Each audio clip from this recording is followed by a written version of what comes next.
My dear students, here again I will continue with the story. As soon as the doctor turned, to his surprise, he saw that a big fat snake had crawled over the chair and sat on his shoulders. Both the doctor's turning round and the landing of the snake happened at the same time. He did not panic, jump, or tremble, or shiver, or scream.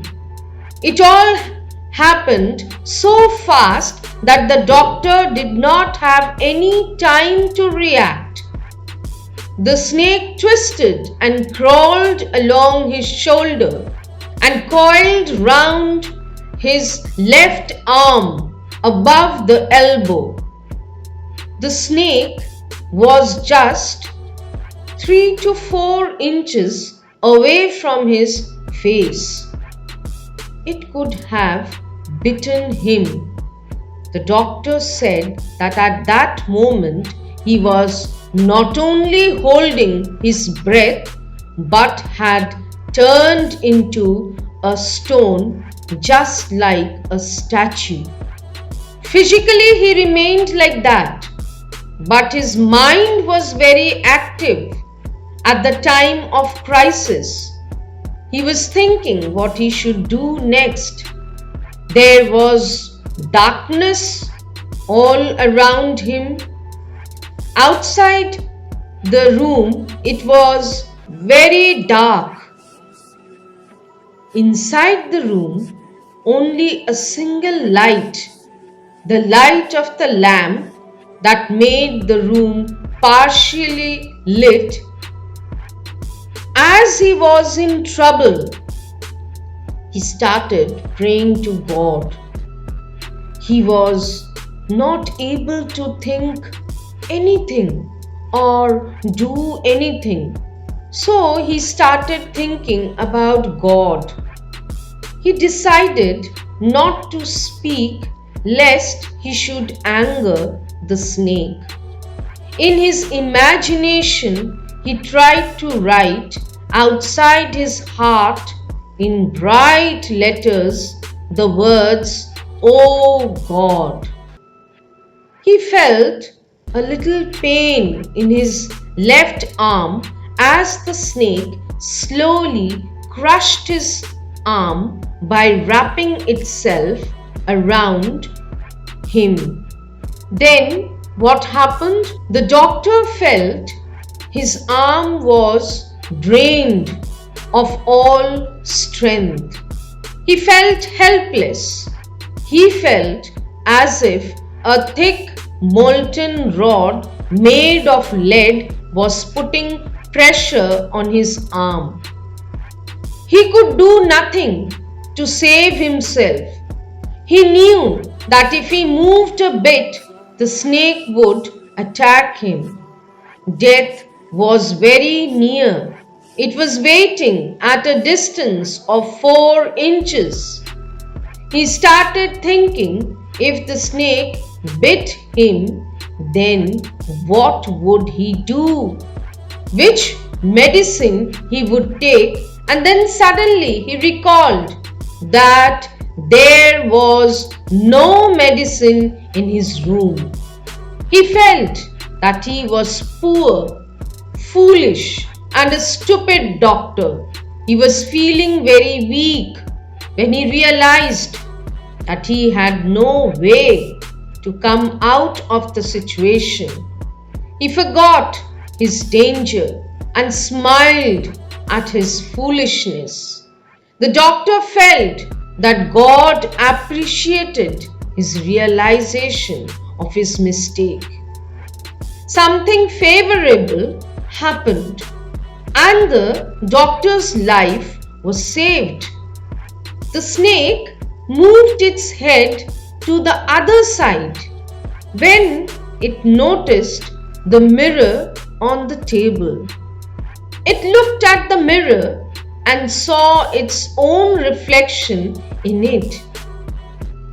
It was not possible that any snake had never looked at itself in the mirror before. But yes, the snake was observing at itself in the mirror.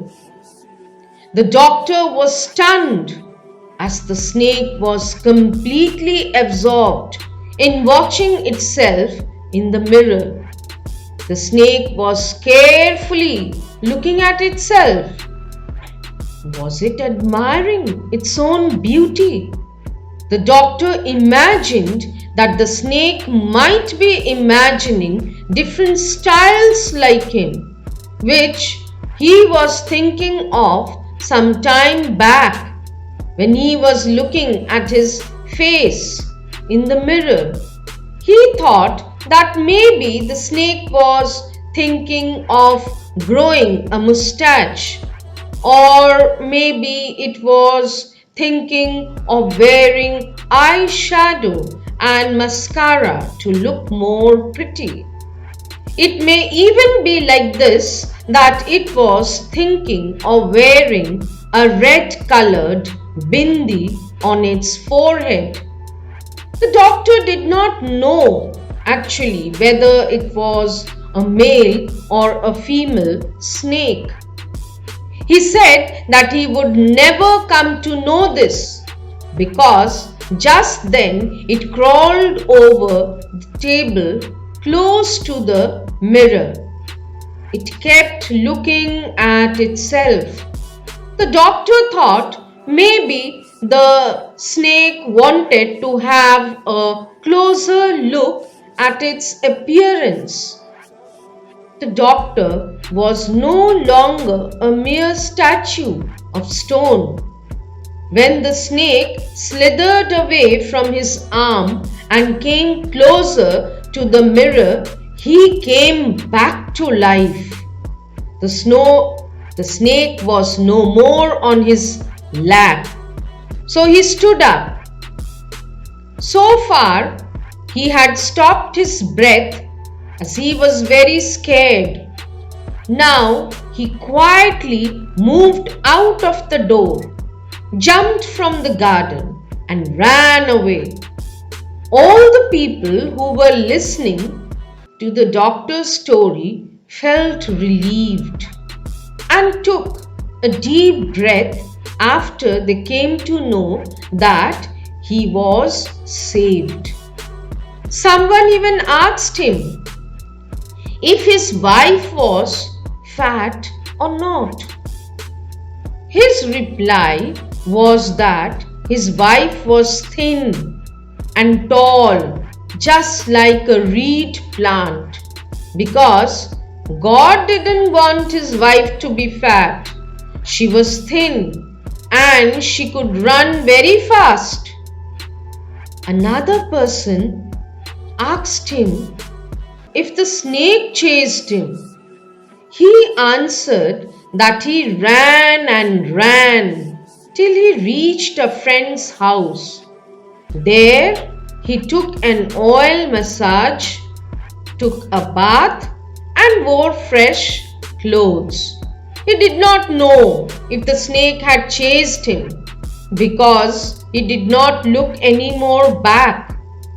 The next day, around 8:30 in the morning, the doctor, along with two friends of his, went to the room to bring his belongings from there. There was not much stuff to take. Someone had entered his room in the night and stolen most of the things, but left behind one thing. He thought that the thing which he left behind was an insult to him. Now the writer was curious to know what was that thing which the thief left behind. He replied that he left the vest, which was yellow and was hanging on the wall. He added that the thief was so much aware of cleanliness that he left the dirty vest there. He said that the naughty thief could have taken it along with him, washed it with soap, and could have used it. Someone asked the doctor if he saw the snake the next day.